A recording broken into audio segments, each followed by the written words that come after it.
know that you're afraid.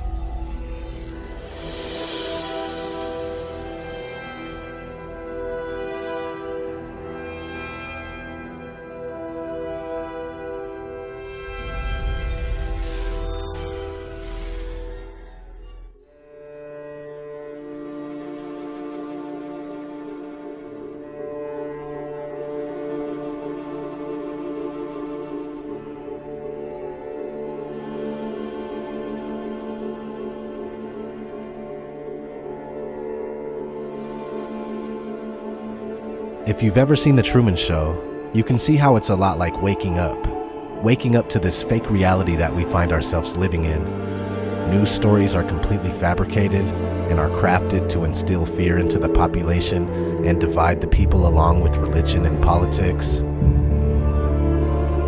The education system is a brainwashing machine in place to teach slaves how to function with a shitty job in a society that's crumbling by design. The allopathic medical system harms people instead of healing them or teaching them how to heal. The food isn't real. The drinks aren't real. The movie, music, fashion, and adult film industries are all highly responsible for fueling this toxic environment that's constantly degrading around us. When one begins to see all this and awaken from a lifetime of deception, it's very much reminiscent of the character Truman of The Truman Show. Before The Matrix, there was The Truman Show. A 1998 film starring Jim Carrey, or JC, as Truman Burbank, the unwitting superstar of the world's most popular television program that runs 24 hours a day, 7 days a week. It's called Hangin' with Mr. Burbank. Okay, yeah, you got me. It's called The Truman Show. For nearly 30 years, Truman is completely unaware of the fact that his life is being broadcast live every minute of every day, with roughly 5,000 hidden cameras within the set. The set is a giant domed structure in Burbank, California, which is where Truman gets his last name. Inside the dome, there is an entire mock-up island town called Sea Haven. Truman was adopted by a corporation as a baby in order to televise his life and make the show possible. To help keep Truman from learning the truth, they kill off the character that plays his father in a boating accident while Truman is just a young boy. This makes him terrified of the water. Besides that, other fear-based propaganda is posted throughout the set, like this poster at the fake airline that says, "It could happen to you," and displays an airplane being struck by lightning. And another that reads, "Travelers beware. Have you bought enough travel insurance to protect against terrorists, disease, wild animals, street gangs?"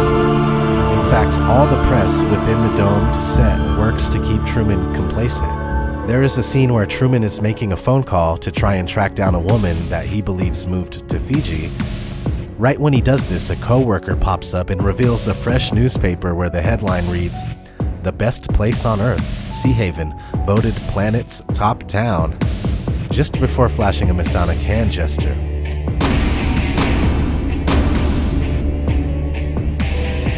Signs and symbols rule the world, not words nor laws. A quote often attributed to Confucius, but whether he said it or not, it's absolutely true. Anyway, another example of keeping Truman under mind control is when Truman is a boy in school. He expresses that he wants to be an explorer, but his teacher completely shuts him down. "I like to be an explorer, like the great Magellan." Oh, well, you're too late. There's really nothing left to explore. And when Truman expresses to his fake wife that he wants to see the world, she explains how it's not a good idea because they are tied down by finances. We have mortgage payments, Truman. We have car payments, but we're just gonna walk away from our financial obligations? Sure. I thought we were gonna try for a baby. So most of us have seen this movie. It's really good, and many people chop it up to being ahead of its time, basically because it foreshadowed reality TV and shows the ridiculous length some will go to exploit other humans for entertainment. Yeah, that's kind of a part of it, but pretty much everyone missed the bigger picture. This film is about you. It's about your life. You are Truman, the true man or true woman. or simply change Truman Show to The Human Show. You have been closely monitored since the day you were born, and by now you have also been conditioned to be okay with that fact.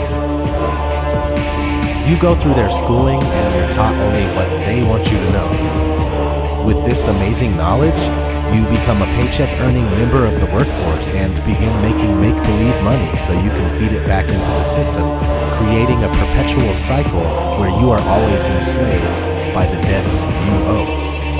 It's a trap, and you can't get out of it. Meanwhile, you're being kept in the dark about where you live. Just like Truman, or the true man, lives underneath the dome, you too live underneath the dome, a much larger one compared to the movie. The dome you dwell in is a natural part of your cosmology, since as far back as we know, all the cultures of the world have embraced living within this dome. There are most likely several cultures that have been genocided and buried in time that we are unaware of that believed the same thing, or knew, rather. These are just the ones we know about. The Sumerians' mythology says that a primeval sea existed before anything else and that the heaven and the earth were formed within it. The boundary between the primeval sea and the earth, a flat disk, was a solid vault within which was a gas-like atmosphere. The stars, planets, sun, and moon were embedded in this solid vault. The Greek philosopher Anaximenes described the heavens as like a felt cap that turned on its head, with the stars fixed to the surface like nails.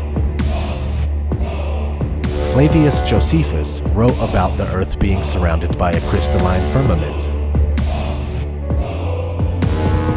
After this, on the second day, he placed the heaven over the whole world and separated it from the other parts, and he determined it should stand by itself. He also placed a crystalline firmament around it, and put it together in a manner agreeable to the earth, and fitted it for giving moisture and rain, and affording the advantage of dews. That's from the book Antiquities of the Jews. The people from all regions of Earth knew what this place looked like and the nature of things within. It's not only the Bible that supports this information, but it certainly does. Genesis 1:6-8 says, "And God said, Let there be a firmament in the midst of the waters, and let it divide the waters from the waters. And God made the firmament, and divided the waters which were under the firmament from the waters which were above the firmament. And it was so. And God called the firmament heaven." Job 37:18 says, "Can you, with him, spread out the skies, strong as a molten mirror?" Sounds like a solid structure to me. Amos 9:6, "The one who builds his upper chambers in the heavens, and has founded his vaulted dome over the earth, he who calls for the waters of the sea and pours them out on the face of the earth, the Lord is his name, and has founded his vaulted dome over the earth." There's really no other way to interpret that. The Quran supports flat earth. Let's read a little passage here. "Who made the earth for you a carpet, and the sky a structure, and sent down from the sky water, then brought forth thereby some fruits as provision for you. So make not equals to God, and you know." 2:22 from the Quran. And on with the ancient writings and texts that you can still find. There have been things that have been deleted and erased from history. Everything up until the 1500s, when the Jesuits began pushing heliocentrism. This isn't just some primitive idiocy where the ancients were too stupid to figure out that the earth was a spinning ball. They had it down packed, and it was the truth then, and it's the truth now. It's the reason why NASA had to pretend like they lost the technology to supposedly go back to the moon. I can go to the moon in a nanosecond. The problem is we don't have the technology to do that anymore. We used to, but we destroyed that technology, and it's a painful process to build it back again. And why they always say that they can't leave low Earth orbit. NASA's next spacecraft, already being built and tested across America, will do those things and more. This is the spacecraft that's going to take humans to explore the solar system. It's the next big step for NASA in exploration. Called the Orion Multipurpose Crew Vehicle, or MPCV, this next-generation spacecraft will enable America to explore beyond low Earth orbit. 2. As we get further away from Earth, we'll pass through the Van Allen belts, an area of dangerous radiation. But Orion has protection. Shielding will be put to the test as the vehicle cuts through the waves of radiation. Sensors aboard will record radiation levels for scientists to study. We must solve these challenges before we send people through this region of space. 3. Plan that NASA has is to build a rocket called SLS, which is a heavy lift rocket. It's something that is much bigger than what we have today, and it will be able to launch the Orion capsule with humans on board, as well as landers or other components to destinations beyond Earth orbit. Right now, we only can fly in Earth orbit. That's the farthest that we can go. And this new system that we're building is going to allow us to go beyond and hopefully take humans into the solar system to explore. So the moon, Mars, asteroids, there's a lot of destinations that we could go to, and we're building these building block components in order to allow us to do that eventually. The kinds of technologies that we're testing out on space station are definitely helping us with our goals of going beyond low Earth orbit. So we have a really robust exploration program at NASA. Early in the next decade, a set of crewed flights will test and prove the systems required for exploration beyond low Earth orbit. It's the reason that scientist Michio Kaku says things like this. Usually in science, if we're off by a factor of 2 or a factor of 10, we call that horrible. We say something's wrong with the theory. We're off by a factor of 10. However, in cosmology, we're off by a factor of 10 to the 120. That is 1 with 120 zeros after it. This is the largest mismatch between theory and experiment in the history of science. Back to the domed set of the the Truman Show. One day, Truman is walking outside to go to work, and a stage light that serves as a fake star falls from the mini-dome that he lives in. The light is labeled Sirius 9 Canis Major. Sirius is a real star.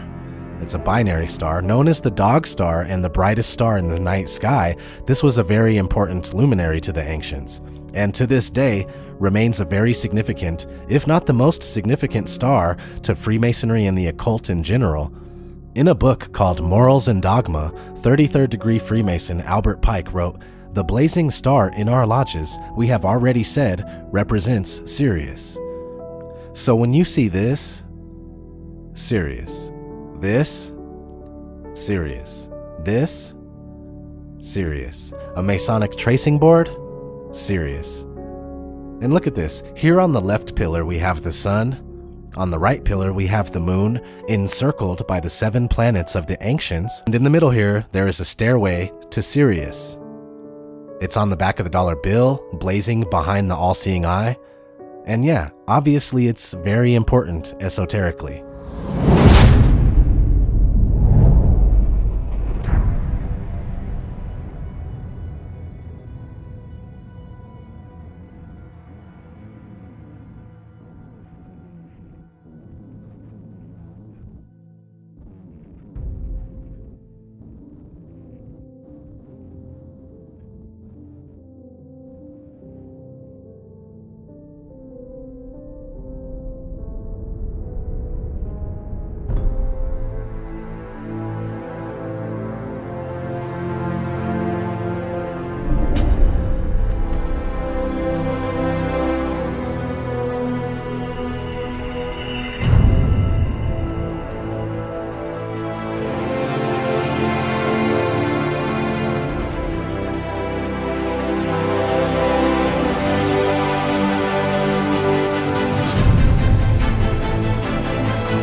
Bye.